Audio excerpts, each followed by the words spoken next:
chedan kaneo akonna genthei insung ahungpeng kahi kahinhei akonna inam din mun kahinkho jing Mite khutnoiya kivai ihiu kahinhei itihleh kanam kagamhi zalena ahin mudem ti au pumin tong jing pumin nam si pein zong kahi Hinlah Kanam Mite ai sang thiên lâu ana mi phal ding zengi ai ge lui nam si pein khuol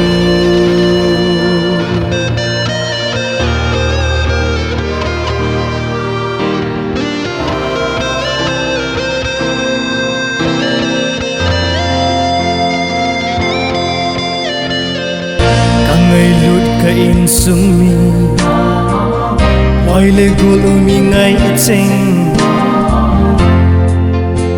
kagyal jing ka ngai lut ka lung sinu ei mudanu kamalam hinkho kinep tabe imacha hilodi nei gelui kahinhei mo beijing dingin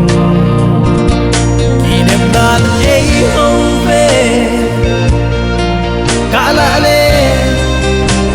alung hadai si olta hinkho mang tin bo ai gelui na kin pathin kanaina isima ka tau jingna hello ai lungmon pidi dan hi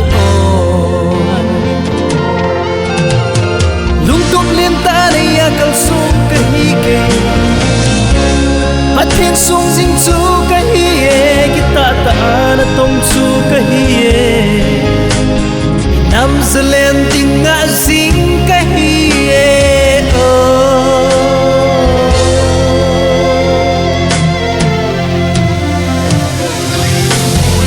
ai sina dia ka ngai pen ka chun Adam jing hinam tia ka gelai kauna ahunge na khusin tu ka sai Hinlah umzolo haula selo zerin sunu van kagamhi ihiu ikimuding kakine me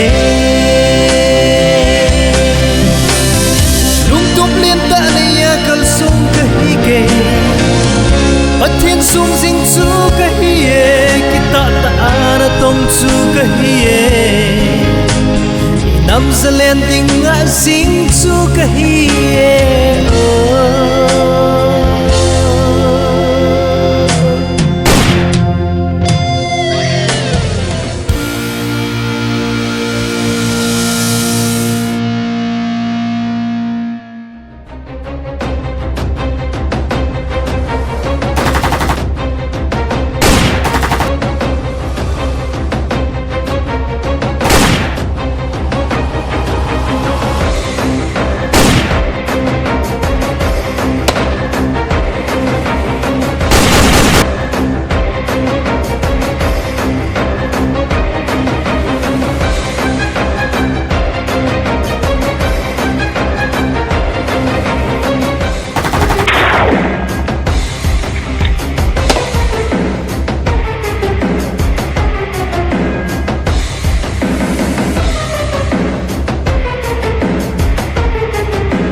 sung sing chu kahi kita ta tong chu kahi nam zalen ding a sing chu kahi